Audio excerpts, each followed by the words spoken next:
मथुरा, मुरादाबाद, झांसी, गाजियाबाद, आगरा और सहारनपुर ये उन नगर निगमों के नाम हैं जहां वोट के पैमाने पर बहुजन समाज पार्टी के मुकाबले समाजवादी पार्टी पीछे नजर आई।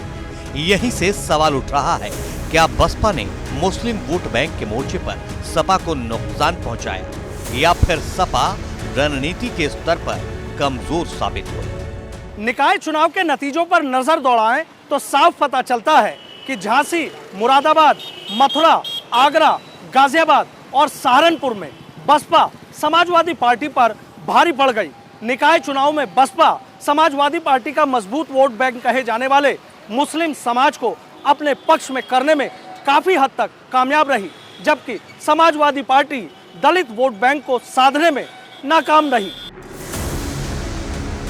दरअसल निकाय चुनाव में बसपा और सपा की रणनीति एक दूसरे पर वोट बैंक स्ट्राइक करने की थी। एक और बसपा दलित वोट बैंक के साथ मुस्लिम समाज को साधने की दिशा में बढ़ती नजर आई।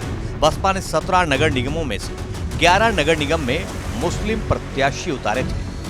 साफ है कि निकाय चुनाव में बसपा की रणनीति मुस्लिम वोट बैंक को साधने की रही। हालांकि अगर आंकड़ों पर नजर डालें तो ऐसा लगता नहीं कि इससे बसपा को कोई खास फायदा हुआ। बसपा को 2017 में मेरठ और अलीगढ़ नगर निगम में जीत मिली थी, जबकि इस बार बसपा एक भी नगर निगम में जीत हासिल नहीं कर सकी। 2017 में बसपा की जीत का प्रतिशत 12.5% था, जबकि इस बार बसपा 0 तक पहुंच गई। लोकसभा चुनाव में समाजवादी पार्टी सबसे ताकतवर सेकंड नंबर की पार्टी बन के उभरी थी।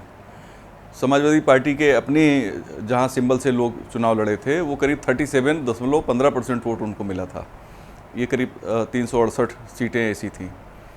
लेकिन उसके बाद एक साल का समय था समाजवादी पार्टी के पास। समाजवादी पार्टी ने नगर निगमों के लिए कोई तैयारी नहीं की और शायद पार्टी इस बारे में गंभीर नहीं थी कि हमें किस तरह से चुनाव लड़ना है।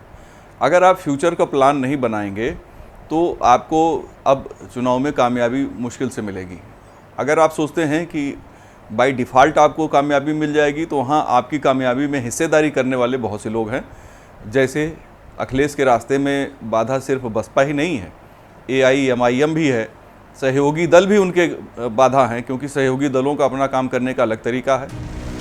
2017 के मुकाबले 2023 में बसपा को वोट प्रतिशत में भी नुकसान हुआ है।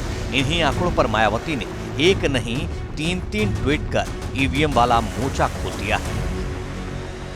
मायावती ने लिखा, यूपी निकाय चुनाव में भाजपा के साम दाम दंड भेद आदि अनेकों हथकंडों के इस्तेमाल के साथ ही साथ इनके द्वारा सरकारी मशीनरी के दुरुपयोग से बीएसपी चुप होकर बैठने वाली नहीं, बल्कि वक्त आने पर इसका जवाब बीजेपी को जरूर मिलेगा। मायावती ने अपने तीसरे ट्वीट में भाजपा के साथ सपा को भी निशाना बनाया। मायावती ने लिखा, वैसे चाहे भाजपा हो या सपा, दोनों ही पार्टियां सत्ता का दुरुपयोग करके ऐसे चुनाव जीतने में एक दूसरे से कम नहीं है, जिस कारण सत्ताधारी पार्टी ही धांधली से अधिकतर सीट जीत जाती है और इस बार भी इस चुनाव में ऐसा ही हुआ। यह अति चिंतनीय। मतलब साफ है कि भले ही नतीजे बसपा के पक्ष में नहीं है, लेकिन मायावती के निशाने पर भाजपा के साथ सपा भी है और माना यही जा रहा है कि निकाय चुनाव में बसपा की यही रणनीति सपा की राह में रोड़ा बनी।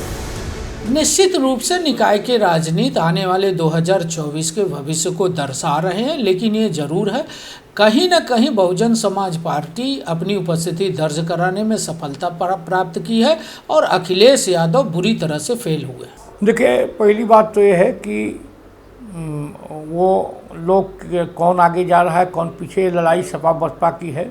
हम लोगों ने तो बुआ बबुआ को भी पटका है, उत्तर प्रदेश के 2 बेटों को भी पटका है, हमने बेटा और माई को भी पटका है। तो हम लोग कौन आगे जा रहा है कौन पीछे से मतलब नहीं है।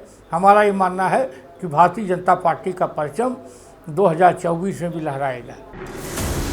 मतलब सीधा और साफ है कि समाजवादी पार्टी के लिए सिर्फ भाजपा की चुनौती नहीं है, बसपा भी बड़ी चुनौती है।